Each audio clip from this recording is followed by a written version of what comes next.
Good morning, lovelies. I've just hopped out of the shower. Well, a little while ago, but I've still got wet hair. Sorry about that.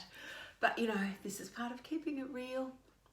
Keeping it real is what we do best. Now, I'm just going to adjust my little camera over here because I'm looking up at the ceiling. Sorry about that. Oh, can't seem to do it. Anyway, done is better than perfect. So that's really one of my messages. Done is better than perfect. Sometimes we wait so long for the perfect time and then we never do it. So this week we've been talking all about stress, health and weight loss. And we know from many of our talkings, and I see it, like I cannot tell you how often I see it, that women in particular who are very stressed struggle to let go of their fat stores. So their body doesn't release the fat. And that's because their cortisol levels are high. Cortisol then causes an ongoing sort of glucose rise. When our body's got glucose in the blood, it doesn't burn fat. Why would it? It's got glucose to burn. Cortisol causes the liver to make the glucose, and our body will burn that before it will burn our fat stores. And for those of us who are insulin resistant, it will make that worse.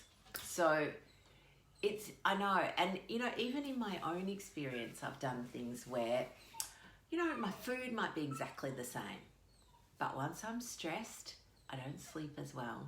So they're the double whammy. So the food's the same, but my scales don't change. This is part of the reason why we're often banging on about don't look at the scales. It's more than just the food.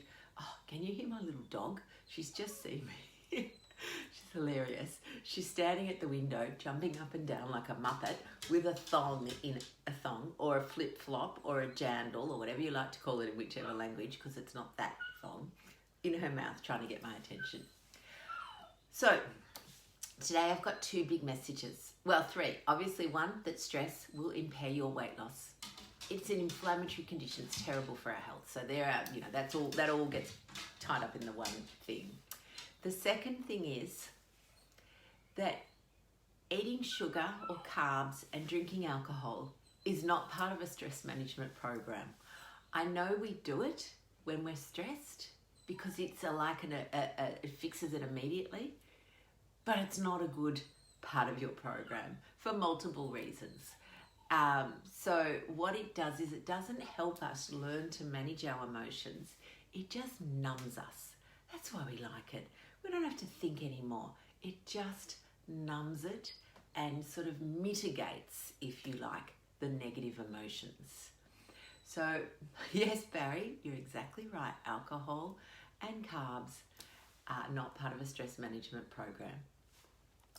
What is part of a stress management program is understanding that you have the power to change the way you react to your circumstances. You don't have the power to change your circumstances necessarily. Some people do, sometimes there are circumstances that you do need to change. But for a lot of us, you know, like, hi, there's a pandemic, there's nothing you can do about that. Hi, you're in lockdown, there's actually nothing you can do about that. Hi, you're doing homeschooling, there's nothing you can do about that. So trying to change those circumstances are unhelpful. So the three things that we can do to change the way we react, change the way our body is responding. So we can do that with that breathing exercise I gave you on Wednesday, and dropping your shoulders, relaxing your jaw. Karen, you're here, yay. So you can do that. The second thing is learning your mind management, which is actually a lot of our negative thoughts. This sounds weird, but a lot of our negative thoughts are habitual. Shh, I'm talking to the dog. She's still doing it. A lot of our negative thoughts are habitual. So they're just there on autopilot, round and round and round, and we cultivate them, if you like. We mull on them, we stew on them, we actually make them bigger than they need to be. And recognizing that's really important. Then the third thing, which I know everybody rolls their eyes about, but is so powerful, is learning mindfulness. Now, one of the mindfulness tools is meditation. And people go, oh, I can't do it. I get it. I know. It's actually hard. it's sort of simple. Like, you don't need any equipment. You don't need to, buy anything. You don't need to have a special meditation chair. You don't need to sit in any special positions. There is a lot of stuff about it. It's free. It has no side effects.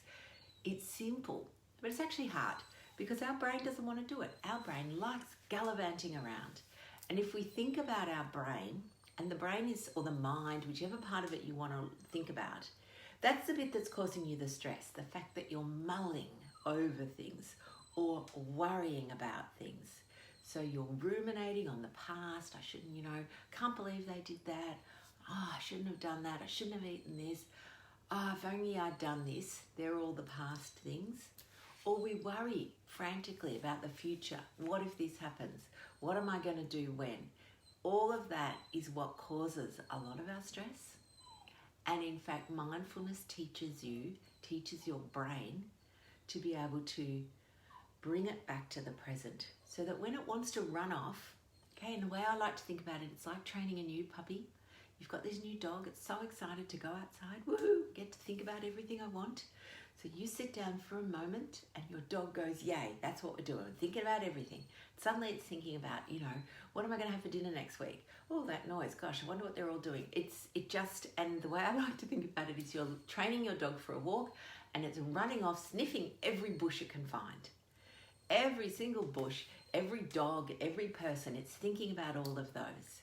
But just like training this dog, you just bring the dog back, come back. You're teaching the dog to heel, or whatever that means, walk with you, so that you're in charge, so that when it wants to run off and sniff about bushes, you go, okay, dog, come back.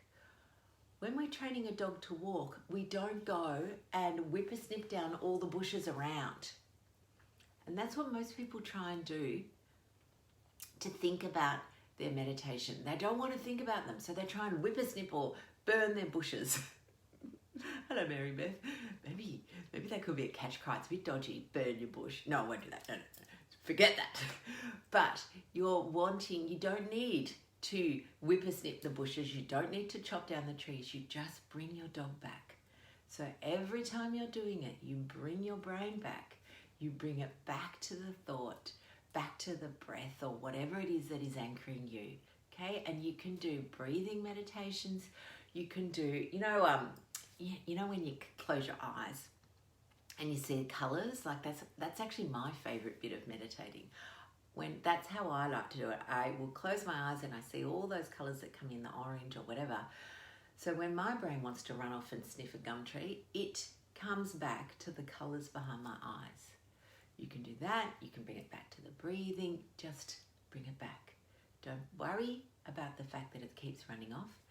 The more you bring it back, the less interested it is in sniffing out all those crazy bushes. Does that make sense? So meditation is simple but hard. Okay? It's a skill, just like training your dog. And the thing that I think most people get worried about is they go, yeah, but I can't stop thinking. Of course you can't. Your brain is a thinking machine.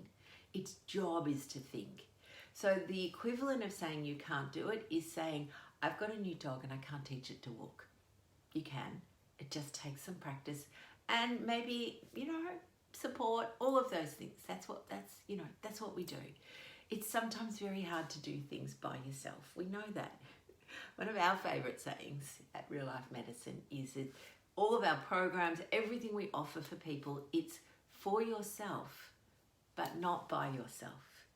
Because when you're doing it by yourself, it feels really hard and sometimes lonely, and that it can be a barrier.